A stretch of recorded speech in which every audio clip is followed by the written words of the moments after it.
नमस्ते बच्चों, मेरा नाम लकी आहूजा है और मैं आपको कक्षा 12 के समाजशास्त्र का अध्यापन करवा रही हूँ।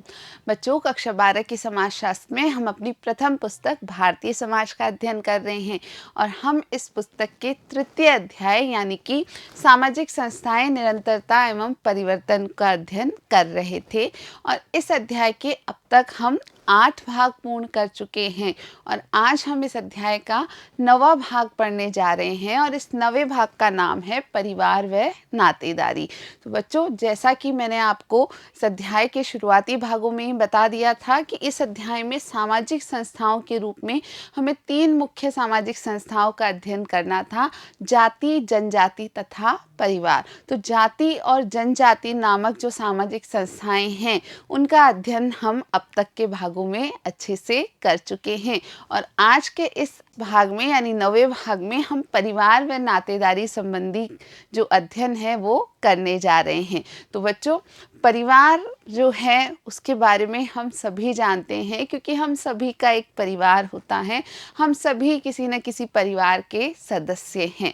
तो यहाँ हमें परिवार और नातेदारी को एक सामाजिक दृष्टिकोण से समझना है। परिवार, हम में से हर कोई परिवार में उत्पन्न हुआ है। हम सभी ने किसी न किसी परिवार में जन्म लिया है यानी कि हम किसी न किसी परिवार में उत्पन्न हुए हैं।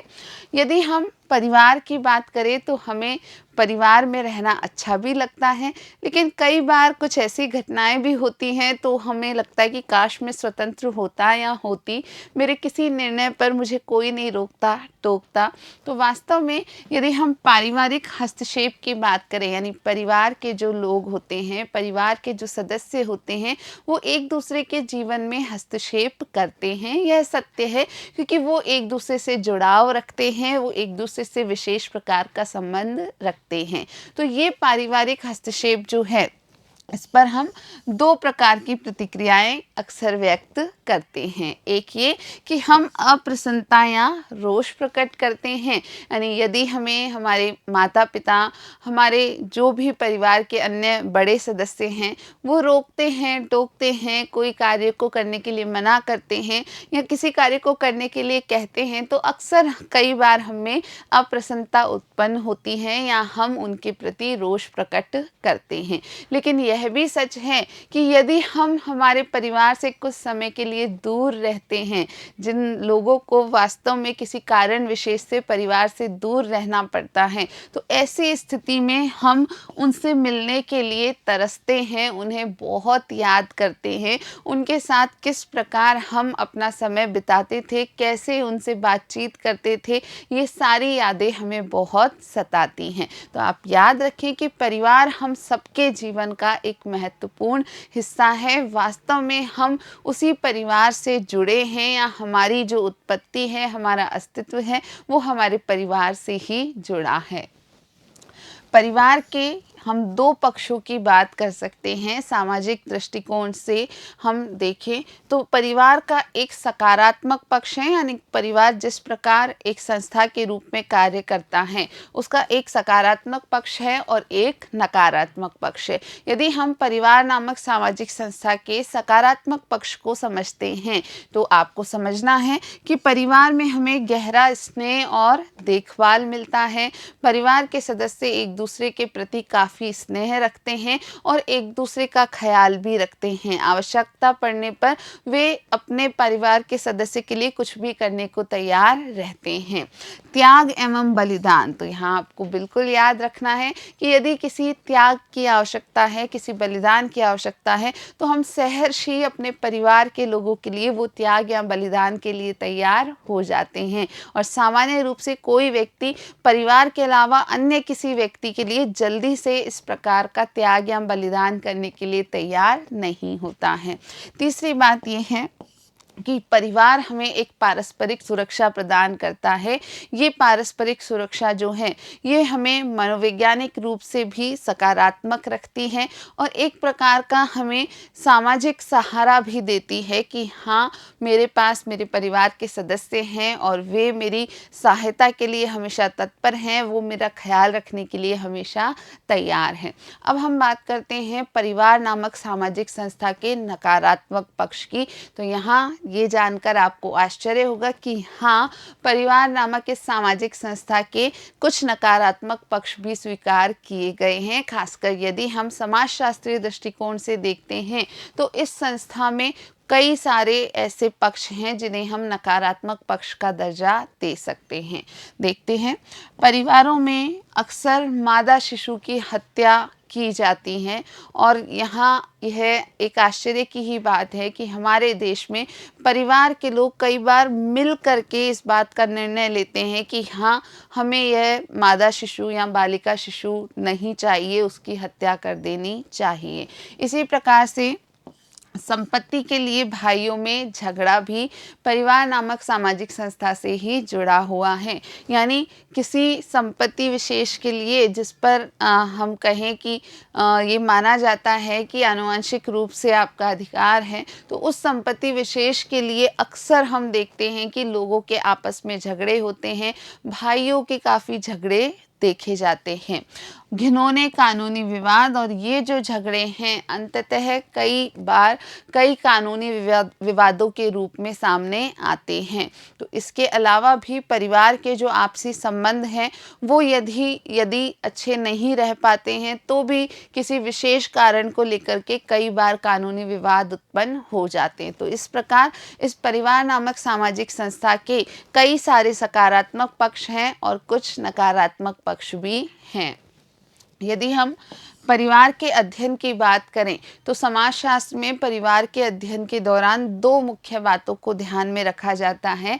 परिवार को एक सामाजिक संस्था के रूप में अध्ययन किया जाता है और इसके अलावा जो परिवार है उसका अन्य सामाजिक संस्थाओं के साथ जो संबंध है उसे भी अच्छे से अध्ययन किया जाता है। तो बच्चों, स्पष्ट है, आपको ये बात याद रखनी है कि परिवार के अध्ययन में दो मुख्य जो विचारधाराएं हैं वो रखी जाती हैं। एक तो परिवार स्वयं एक सामाजिक संस्था के रूप में उसे पढ़ा जाता है और दूसरा परिवार नामक जो संस्था है उसका अन्य सामाजिक संस्थाओं से क्या संबंध है, इसका भी अध्ययन किया जाता है। परिवार को मूल परिवार व विस्तृत परिवार के रूप में परिभाषित किया जा सकता है। तो बच्चों, यहाँ आप याद रखेंगे कि यदि हम परिवार की बात करते हैं तो इसके दो रूप जो हैं वो स्वीकारे जाते हैं। एक है मूल परिवार और एक है विस्तृत परिवार। परिवार का मुखिया पुरुष या स्त्री हो सकती है। यह भी सत्य है कि किसी भी परिवार का जो मुखिया है वो या पुरुष या स्त्री दोनों में से कोई भी हो सकता है। वंशानुक्रम की दृष्टि से परिवार मातृवंशीय अथवा पितृवंशीय हो सकते हैं। तो यहाँ जिस परिवार में जो दृष्टि है वो ये रखी जाती है कि वंश का जो हम कहें कि एक वंश से दूसरे वंश तक जो जाने की श्रृंखला है वो माता के आधार पे है, तो उसे मातृवंशीय परिवार कहा जाता है। और इसी की तुलना में अधिकतर परिवारों में यह पितृवंशीय होती है, यानी पिता के नाम को ही मुख्य आधार माना जाता है वंश का, तो वह पितृवंशीय परिवार होता है। परिवार या हम कहें कि ये जो एक निजी क्षेत्र है इसमें विभिन्न परिवर्तन समय के साथ हुए हैं। तो परिवार जो है इसके जो परिवर्तन हैं वो वास्तव में कैसे अलग अलग तरीके से जुड़े हुए हैं। तो आपको याद रखना है कि परिवार नामक ये जो संस्था है, ये जिसे हम एक निजी क्षेत्र भी कह सकते हैं, ये सभी क्षेत्रों से प्रभावित होती हैं या विभिन्न क्षेत्रों से जो कि सार्वजनिक क्षेत्र हैं उन सभी से प्रभावित होती है। जैसे आर्थिक क्षेत्र में जो बदलाव होते हैं उनका भी प्रभाव अंततः परिवार पर पड़ता है। राजनीतिक क्षेत्र में कोई खास बदलाव होने का प्रभाव भी परिवार पर पड़ सकता है। इसी प्रकार सांस्कृतिक क्षेत्र में भी अगर कोई विशेष बदलाव होते हैं तो उनका प्रभाव परिवार पर पड़ सकता है। और साथ के साथ शैक्षिक क्षेत्र में अगर कोई विशेष बदलाव होते हैं, अब ये सारी चीज़ें वास्तव में सार्वजनिक हैं, लेकिन इन सब के जो बदलाव हैं वो अंततः परिवार नामक जो संस्था है यानी एक जो निजी क्षेत्र है हम सबका, उसमें भी विभिन्न बदलाव लेकर आ सकता है। इस प्रकार हिमालयी क्षेत्र के गांवों से पुरुषों के प्रवसन से उस गांव में ऐसे परिवारों की संख्या असामान्य रूप से बढ़ सकती है जिसकी मुखिया स्त्रियां हैं। बच्चों, यहाँ हम एक उदाहरण देख रहे हैं कि ये जो हमने देखा कि विभिन्न सार्वजनिक परिवर्तन जो हैं वो परिवार में परिवर्तन का कारण बनते हैं। जैसे जो हिमालयी क्षेत्र के गांव हैं, वहाँ से जो वहाँ के पुरुष हैं वो उस गांव से बाहर चले जाते हैं। ऐसे परिवारों की संख्या वहाँ बढ़ जाती है जहाँ पर कि मुखिया स्त्रियाँ होती हैं, यानी कि परिवार के पुरुष का किसी काम के कारण प्रवसन कर जाना या अपना जो भी आजीविका का साधन उसने अपनाना है, उस आधार पर उस गांव से दूर चले जाने पर उस परिवार में जो मुखिया है वो स्त्रियां बन जाती हैं। यानी ये परिवार में एक परिवर्तन हुआ और इस परिवर्तन का कारण जो रहा वो रहा पुरुष का प्रवसन। या भारत के सॉफ्टवेयर उद्योग में कार्य कर रहे युवा माता पिता का कार्य समय ऐसा हो कि वे अपने बच्चों की देखभाल ठीक से नहीं कर सके, वहाँ दादा दादियों नाना नानियों की संख्या बढ़ जाएगी, वो जो कि किस लिए होगा, बच्चों की देखभाल के लिए। तो बच्चों, यहाँ आपको ये भी समझना है कि ये कुछ उदाहरण है कि किस प्रकार परिवार में बदलाव होते हैं। तो एक उदाहरण हमने देखा कि हिमालय के गाँव में यदि पुरुष प्रवसन के लिए चले जाते हैं तो वहाँ परिवारों में जो मुखिया हैं वो स्त्रियां बन जाती हैं। इसी प्रकार जो भारत का सॉफ्टवेयर उद्योग है, उस सॉफ्टवेयर उद्योग में जो माता पिता कार्य कर रहे हैं और यदि माता पिता दोनों का जो समय है, जो उनकी जॉब का टाइम है वो इस प्रकार का है कि उस कारण से वो अपने बच्चों की देखभाल ठीक से नहीं कर पा रहे हैं, तो ऐसी स्थिति में दादा दादी या नाना नानी की जो संख्या है परिवारों में वह स्वतः ही बढ़ जाती है, क्योंकि माता पिता जो हैं बच्चे के वो सोचते हैं कि हाँ, घर पर कम से कम कोई होगा जो कि बच्चों की देखभाल कर पाएगा। इस प्रकार परिवार की संरचना अथवा गठन में परिवर्तन हो जाता है। तो ये हमने दो उदाहरण देखे जहां हम इस चीज़ को समझ पा रहे हैं कि परिवार की संरचना या गठन में विभिन्न प्रकार के परिवर्तन संभव होते हैं। हमने देखा कि परिवार की संरचनाएं भिन्न-भिन्न होती हैं और यह बदलती भी रहती हैं। यह सत्य है कि परिवार की जो संरचनाएं हैं वो अलग-अलग प्रकार की होती हैं और कई कारणों से इनमें बदलाव भी होता रहता है। यदि हम परिवार में परिवर्तन की बात करें तो ये दो प्रकार के हो सकते हैं।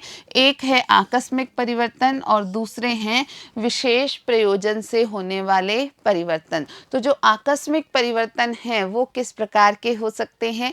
तो किसी परिवार विशेष में लड़ाई छिड़ जाना, यानी अब तक मिलजुल करके साथ साथ रहते थे लेकिन अचानक से उस परिवार में काफ़ी लड़ाई छिड़ गई, तो वहाँ परिवार में परिवर्तन आने की संभावना होती है। इसी प्रकार काम के लिए प्रवसन, यानी कोई परिवार के कोई लोग या कोई सदस्य जब कार्य के लिए दूसरे स्थान पे चले जाएं, उनका प्रवसन हो जाए, तब भी परिवार में परिवर्तन संभव है। अब हम बात करते हैं कि परिवार में परिवर्तन कुछ विशेष प्रयोजन से भी हो सकते हैं, जैसे युवाओं द्वारा स्वयं जीवन साथी का चुनाव कर लेना। कई बार ऐसा होता है कि परिवार के जो भी मानक हैं या जो भी नियम हैं उनको ना मानते हुए युवाओं द्वारा स्वयं अपने जीवन साथी का चुनाव कर लिया जाता है और उसके फलस्वरूप निश्चित ही परिवार नामक संस्था में परिवर्तन होता है। उसके अलावा समलैंगिक प्यार भी एक मुद्दा है जिसको हम यहाँ रख सकते हैं कि ये भी एक प्रकार का विशेष प्रयोजन है कि यदि किसी परिवार के जो भी किशोर किशोरी हैं या जो भी युवा हैं उनमें समलैंगिक प्यार की यदि उत्पत्ति होती है तो उस स्थिति में निश्चित ही परिवार में परिवर्तन की संभावना बनती है।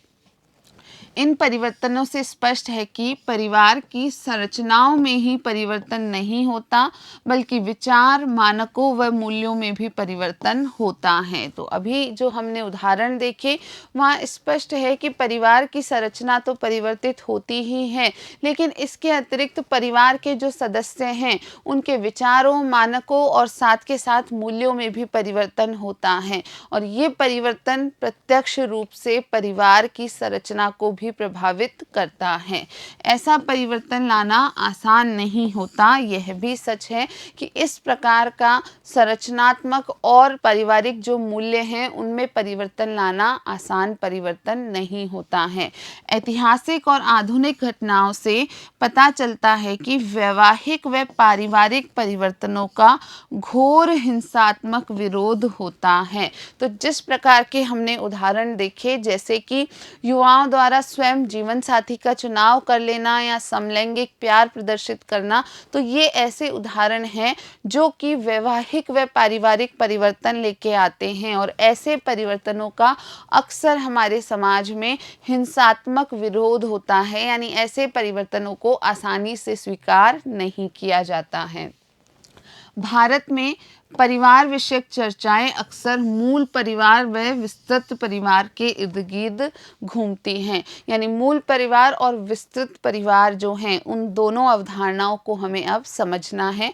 मूल परिवार में माता पिता यानी कि एक दंपति व उनके बच्चे ही शामिल होते हैं। यहाँ आप एक मूल परिवार को देख रहे हैं जहाँ पर माता पिता या दंपति और उनके 2 बच्चे शामिल हैं। यदि सिर्फ ये ही मिलजुल करके एक परिवार के रूप में रहते हैं तो ये परिवार एक मूल परिवार कहलाता है।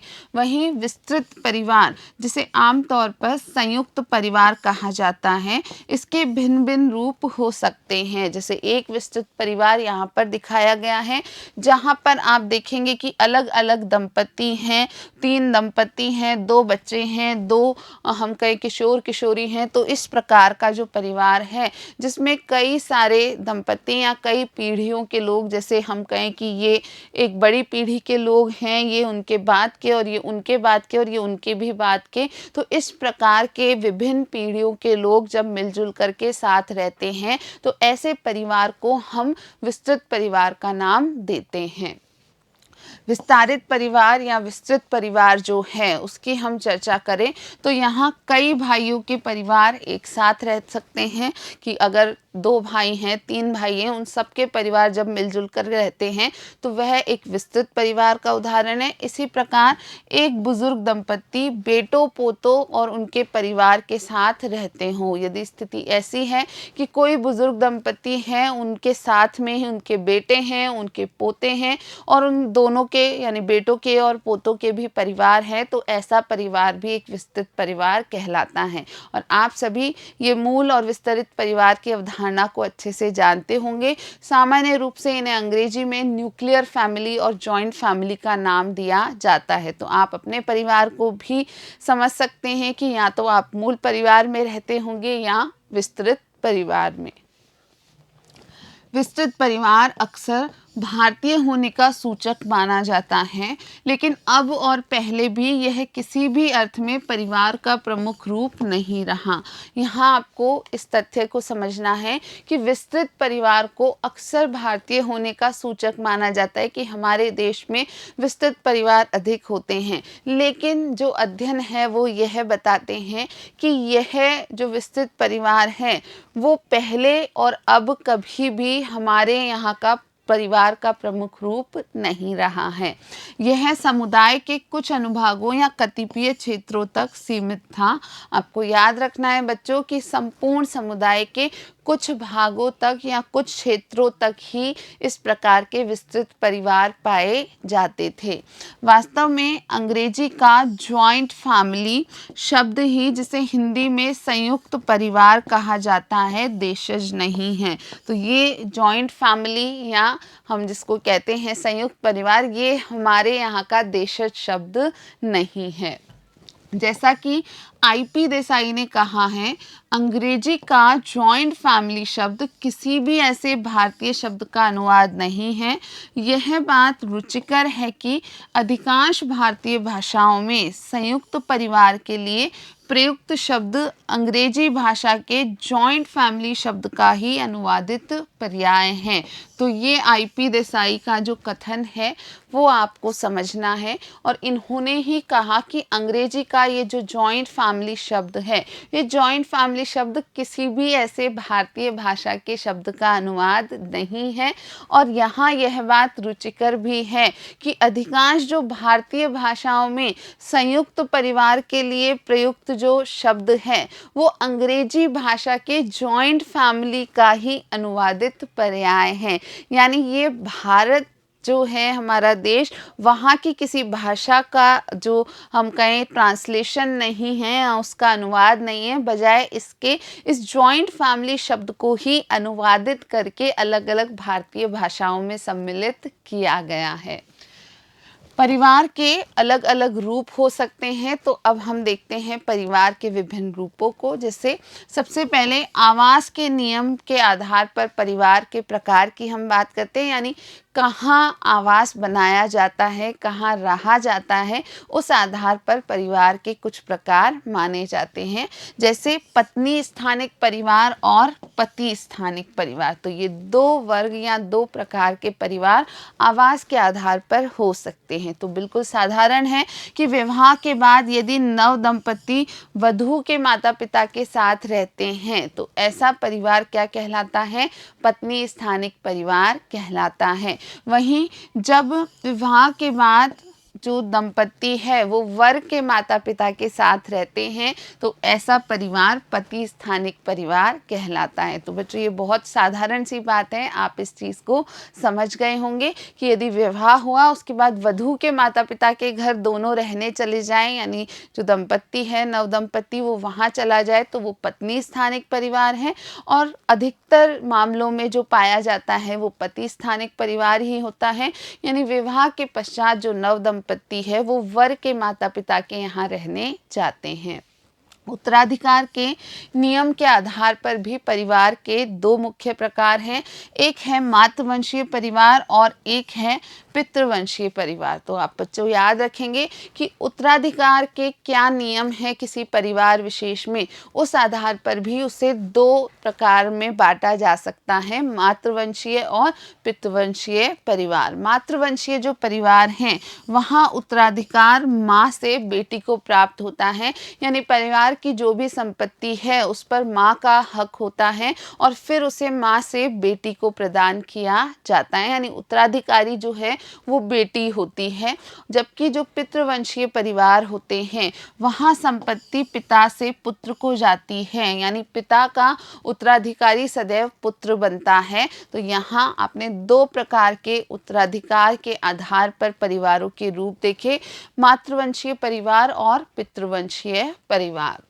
इसके अलावा सत्ता के नियंत्रण के आधार पर भी परिवार के प्रकार माने गए हैं, यानी परिवार की सत्ता किसके हाथ में है इस चीज़ को भी आधार माना गया है। तो यहाँ हम दो प्रकार के परिवार देख सकते हैं, पितृतंत्रात्मक परिवार और मातृतंत्रात्मक परिवार। जैसा आपको नाम से नज़र आ रहा है, आप समझ पा रहे हैं कि जो पितृतंत्रात्मक परिवार है वहाँ पर सदैव पुरुषों की सत्ता ही व्याप्त रहती है, यानी सत्ता का नियंत्रण सदैव पुरुषों के हाथ में ही पाया जाता है। वहीं जो मातृतंत्रात्मक परिवार है वहाँ महिलाओं की सत्ता व प्रभुत्व में समान भागीदारी होती है, यानी इस प्रकार के परिवार जहाँ पर जो महिलाएं हैं, स्त्रियां हैं परिवार की, वे सत्ता में समान भागीदारी निभा पाती हैं या उन्हें भी उतना प्रभुत्व प्राप्त होता है जितना कि किसी जो पुरुष व्यक्ति है उसे प्राप्त होता हो। हालांकि पितृतंत्र के विपरीत मातृतंत्र एक आनुभविक संकल्पना की बजाय एक सैद्धांतिक कल्पना है। यहाँ यह भी सत्य है बच्चों कि अभी हमने ये देखा कि जो पितृतंत्रात्मक परिवार और मातृतंत्रात्मक परिवार माने जाते हैं, इनमें से पितृतंत्रात्मक परिवार जो है ये एक आनुभविक संकल्पना है, जबकि ये एक सामान्य रूप में एक कल्पना के रूप में ही स्वीकार की जाती हैं। तो यहाँ सत्य है कि ये एक सैद्धांतिक कल्पना है, यानी ये मान लिया गया है कि हाँ कुछ परिवार ऐसे भी हो सकते हैं जहाँ सत्ता माता के हाथों में या महिला के हाथों में पूरी तरीके से प्रदान की गई हो। मातृतंत्रात्मक का कोई ऐतिहासिक या मानव शास्त्रीय प्रमाण नहीं है, अर्थात ऐसा समाज नहीं है जहाँ स्त्रियाँ प्रभुत्वशाली हो। तो यह सत्य है कि वास्तव में ऐसा कोई समाज हमें नज़र नहीं आता है या ऐसे कोई प्रमाण नहीं मिलते हैं जहाँ पर स्त्रियां वास्तव में पुरुषों से ज़्यादा या पुरुषों के समान प्रभुत्वशाली हों।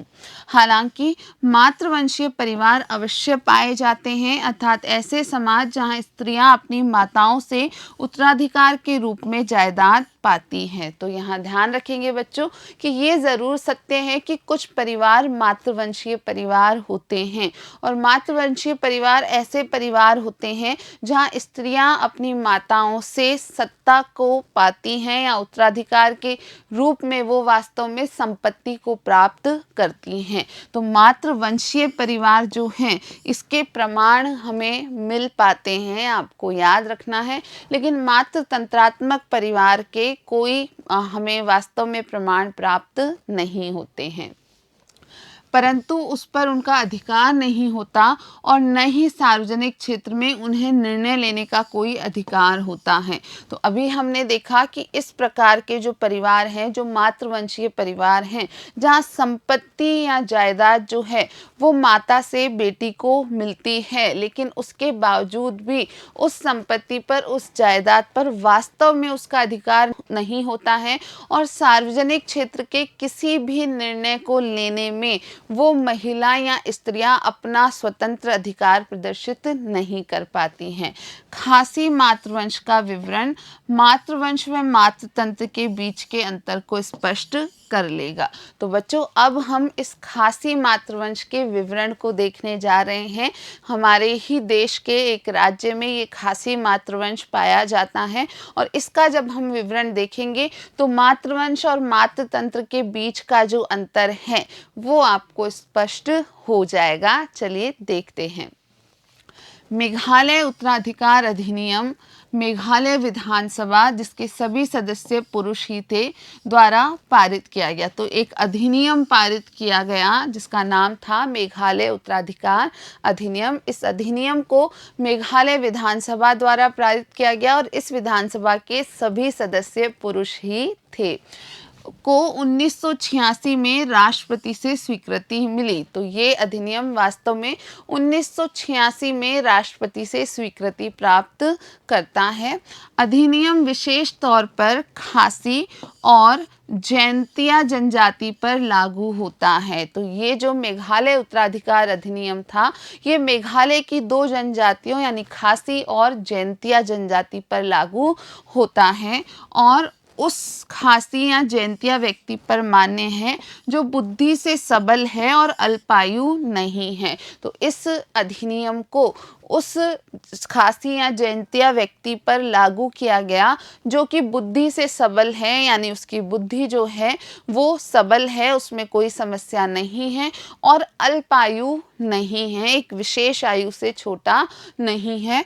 उस व्यक्ति को अपनी खुद की बनाई हुई जायदाद की वसीयत बनाने का अधिकार है। तो ऐसे सभी व्यक्ति जो खासी और जैंतिया जनजाति से संबंध रखते हैं, जो अल्पायु नहीं है और साथ के साथ जिनकी बुद्धि सबल है, ऐसे सभी लोगों को अपनी जायदाद की वसीयत बनाने का अधिकार प्रदान किया गया। वसीयत बनाने की प्रथा खासियों में नहीं है। वास्तव में खासी जो जनजाति थी उनमें वसीयत बनाने की प्रथा पहले से नहीं है।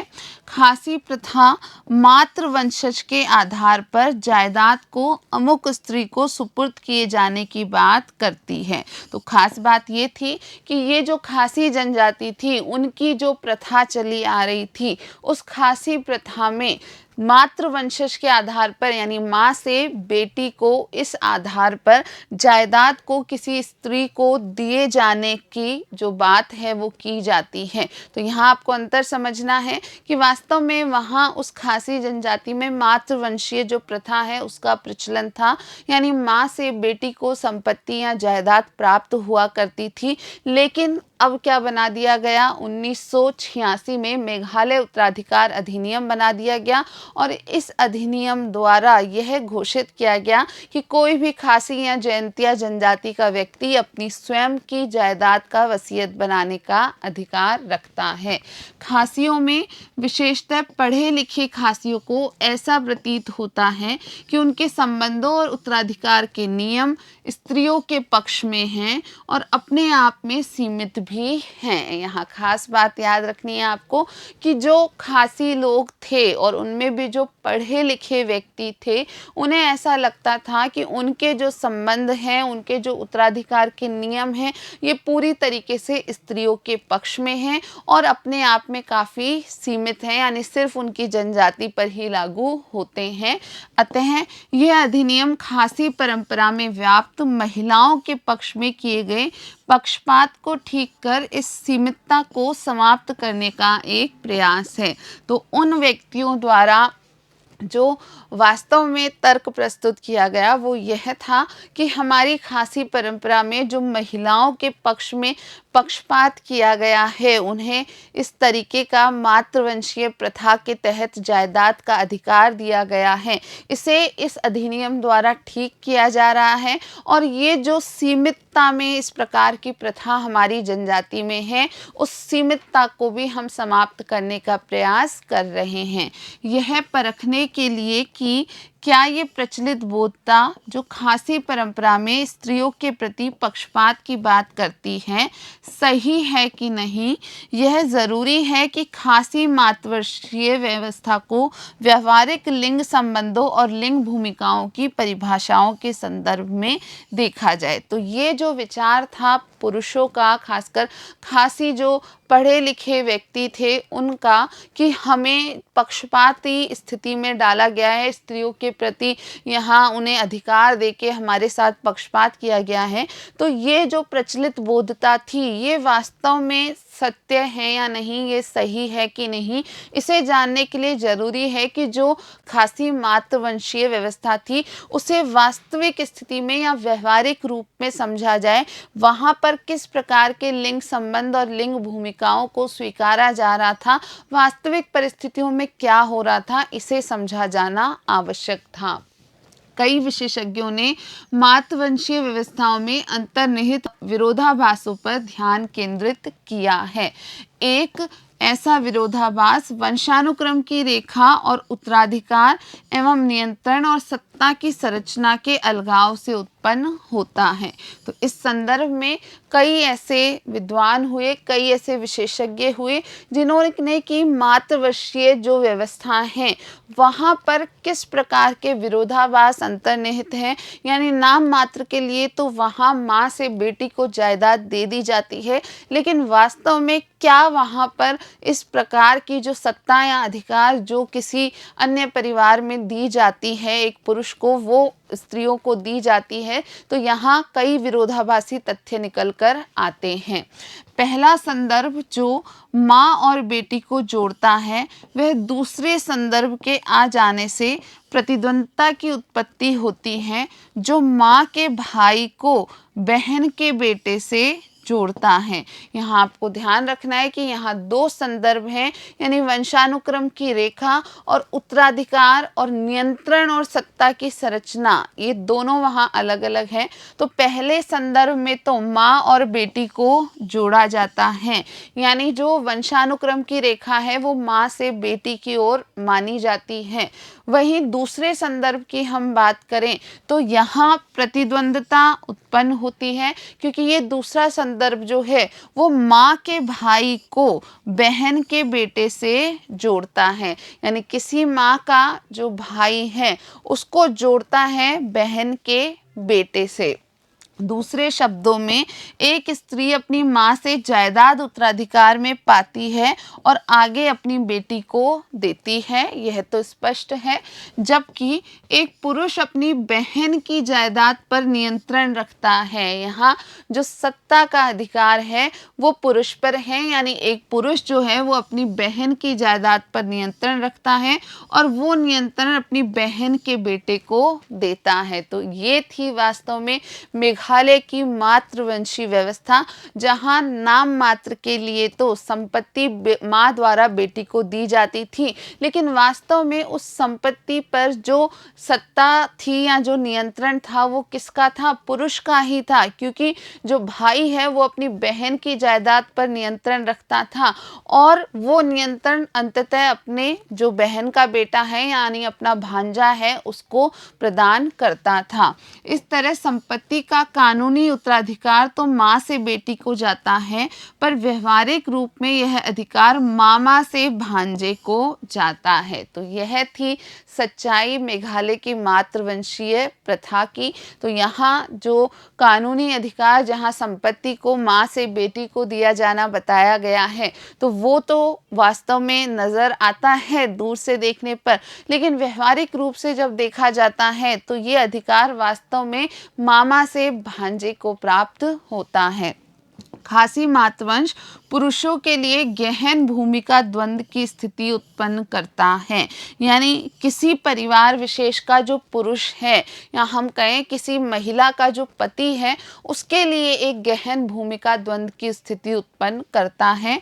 वो अपनी पत्नी और बच्चों एवं जन्म के घर की जिम्मेदारियों के बीच बट जाते हैं, यानी इस व्यक्ति को वास्तव में अपने जो घर है जहाँ उसका जन्म हुआ यानी उसके बहन जो है उसकी जिम्मेदारी भी उठानी होती है और साथ के साथ इसके खुद के जो पत्नी और बच्चे हैं उसकी जिम्मेदारी भी उठानी होती है।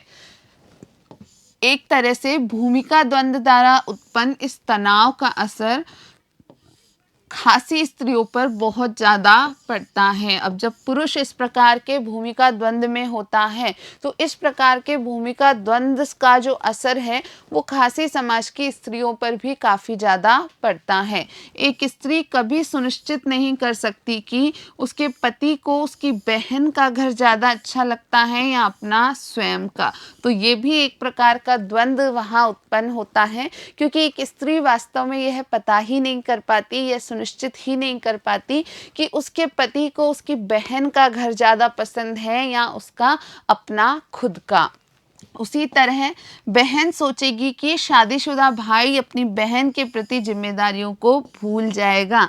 यह भी सच है कि बहन जिसने कि अपनी संपत्ति की जो सत्ता का जो अधिकार है वो अपने भाई को दिया हुआ है, उसे लगता है कि मेरा जो शादीशुदा भाई है वो मेरे प्रति जो उसकी जिम्मेदारियां हैं उनको पूरी तरीके से भूल जाएगा। खासी मातवंशीय व्यवस्था में उत्पन्न भूमिका द्वंद्व से पुरुषों की बजाय अंततः स्त्रियां ज़्यादा गहन रूप से प्रभावित होती हैं। तो यहाँ वास्तव में जो बुरा प्रभाव या दुष्प्रभाव इस प्रथा का पड़ता है वो अंततः स्त्रियों पर ही पड़ता है। तो इस पूरी स्थिति में यद्यपि पुरुषों को भी एक भूमिका द्वंद्व की स्थिति का सामना करना पड़ता है, लेकिन अंततः उस भूमिका द्वंद्व का असर भी स्त्रियों पर ही अधिक पड़ता है। सिर्फ इसलिए नहीं क्योंकि पुरुष अधिकारों के स्वामी हैं और स्त्रियां इससे वंचित हैं, पर इसलिए भी क्योंकि समाज पुरुषों को नियम तोड़ने पर उन्हें कम सज़ा देता है या नज़रअंदाज कर देता है। तो यहाँ आपको ये भी ध्यान रखना है कि उस खासी समुदाय में, उस खासी जनजाति में ये भी एक समस्या थी कि यहाँ जो स्त्रियों की परेशानी का कारण है वो सिर्फ ये नहीं है कि पुरुष जो थे वो अधिकारों के स्वामी थे, नाम मात्र को संपत्ति का जो स्थानांतरण है वो माँ से बेटी को होता था। यहाँ सबसे बड़ी समस्या ये भी थी कि कोई भी नियम तोड़ने पर एक पुरुष और एक स्त्री की जो सज़ा है वो अलग अलग हुआ करती है, यानी पुरुष को नियम तोड़ने पर कम सज़ा मिलती है, वहीं स्त्री को नियम तोड़ने पर अधिक सज़ा दी जाती है। खासी समाज में स्त्रियों के पास सिर्फ नाम का अधिकार होता है, असली अधिकार पुरुषों के हाथ में होता है। यह सत्य है कि एक नाम मात्र का अधिकार यहाँ स्त्रियों के पास है, लेकिन वास्तविक अधिकार तो पुरुषों के पास ही होता है।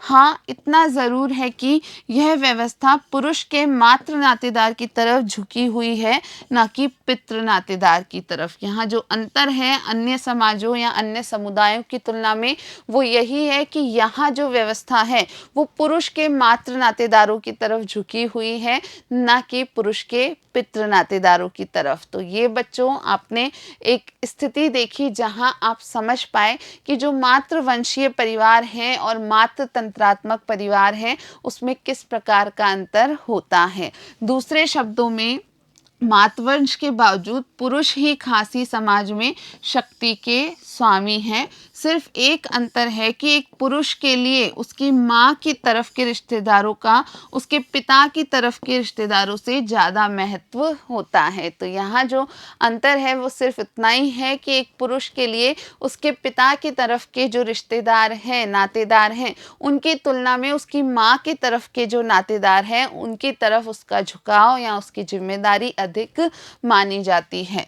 ये जो सारा हमने चर्चा की इसका स्रोत आपको ध्यान रखना है कि तिप्लुत नोंगब्री का एक लेख था जेंडर एंड द खासी फैमिली स्ट्रक्चर, और इस लेख को ओबेरॉय द्वारा संपादित किया गया था 1994 में। तो ये जो सारी चर्चा हमने खासी समुदाय की जो मातृवंशीय प्रथा है उसकी की, वो सब हमने इसी स्रोत से प्राप्त किया था।